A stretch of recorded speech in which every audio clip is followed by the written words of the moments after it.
میرے ساتھ جو لوگ موجود ہیں، میاں جاوید لطیف صاحب، اطہر کاظمی صاحب، منیف فاروق صاحب. اس میں ایک اینگل اور بھی ہے کہ کہا یہ جا رہا ہے ویسی تحریک انصاف کی طرف سے بھی، اور کچھ انڈیپینڈنٹ انالسٹ بھی کہہ رہے ہیں کہ یہ جو بھائی صاحب تھے اعظم خان، یہ تو کچھ عرصے سے گمشدہ تھے. تو یہ جو اسٹیٹمنٹ ہے اس کی کیا ویلیو ہو گئی؟ یہ انڈر ڈیورس ہے، انڈر پریشر ہے، کیا اس پہ بھی بات کر لیں گے.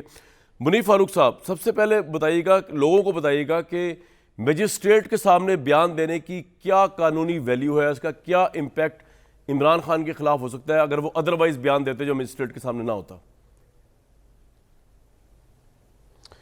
بہت شکریہ کامران صاحب. دیکھیے، سب سے پہلے تو یہ جو 164 ہے یہ ضابطہ فوجداری کے اندر ہے، CRPC جسے ہم کہتے ہیں.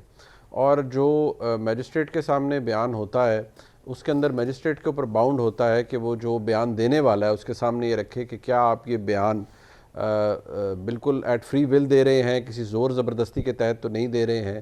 اور پھر اس کو ایکسپلین کیا جاتا ہے کہ جو بیان آپ دے رہے ہیں یہ آپ کے خلاف بطور شہادت یعنی بطور ایویڈنس بھی استعمال ہو سکتا ہے. انفیکٹ جو اسٹیٹمنٹ ہوتی ہے 164 کی، اس کے نیچے یہ باقاعدہ طور پر وہ شخص بھی یہ کہتا ہے کہ میں نے درست اپنے ہوش و حواس میں دیا اور بغیر کسی دباؤ کے تحت دی ہے.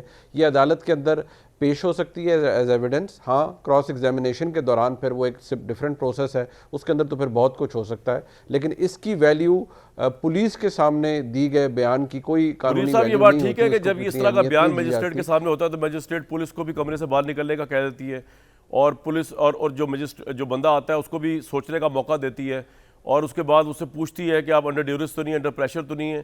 اور اس کے بعد اگر وہ بیان دینے کے بعد وہ پولیس کے پاس نہیں جائے گا کسٹڈی میں، بلکہ وہ جوڈیشل لاک اپ میں جاتا ہے. ایسا ہی ہے سر منیف صاحب؟ جی ایسے ہی ہے. اور دوسری بات یہ ہے کہ اس کی لینگویج جو ہے 164 کی وہ خود ایکسپلین کر دیتی ہے سب کچھ، اور یہ ایک بڑی کامن پریکٹس ہے. اور عدالتوں اور کسی بھی کرمنل معاملے کے اندر 164 کے بیان کی بڑی اہمیت ہوتی ہے.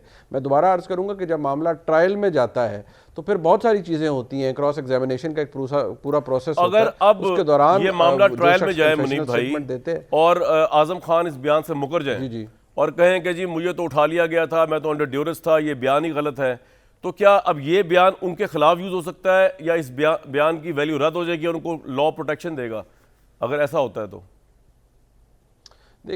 دیکھیے، وہ رزائل اگر کرتے بھی ہیں اپنے بیان سے، یا اگر وہ اس کو اسٹیٹمنٹ کو کہتے ہیں کہ میں اس کو وڈرا کر رہا ہوں، تو اس کے اپنے قانونی کانسیکوینسز ہیں، وہ اتنی آسانی سے وڈرا ہوتی نہیں ہے. دوسری بات یہ ہے کہ اس میں ایک ڈسکریپنسی یہ بھی ہے کہ جو بیان اعظم خان صاحب نے اس میجسٹریٹ کے سامنے دیا ہے اور جو ریپروڈیوس ہوا ہے، جو آپ نے بھی پڑھا، ہم سب نے دیکھا ہے، اس کے اندر اور جو آڈیو لیکس آئی تھیں ان کے اندر جو ٹرانسکرپٹ سامنے آیا ہے اس کے اندر فرق ہے. وہاں اعظم خان صاحب یہ کہتے ہوئے نظر آتے ہیں کہ جو منٹس ہیں وہ تو پھر میرے پاس ہیں، یعنی وہ مینیپولیشن کا اور اس فورجری کا حصہ تھے جو کہ کریٹ کی گئی، جو فساد کریٹ کیا گیا. یہ بتائیں کہ اس کا مطلب یہ ہوا کہ اس بیان میں تو پھر وہ بھی پھنس رہے ہیں، یہ بیان جو دے رہے ہیں کیا ان کو معافی مل جائے گی کیونکہ انہوں نے یہ بیان دے دیا ہے؟ وہ اپروور تو نہیں بن گئے آٹومیٹکلی اس سے؟ یہ کیا ہے؟ یہ اگر وہ بھی امپلیکیٹ ہوں گے اس کے اندر؟ دیکھیے نہیں کنفیکشن بالکل امپلیکیٹ ہوں گے. دیکھیں، جہاں تک میں اس کمپلیٹ کو دیکھ سکا ہوں اس وقت تک تو اعظم خان صاحب اس میں پرائم ایکیوزڈ ہیں،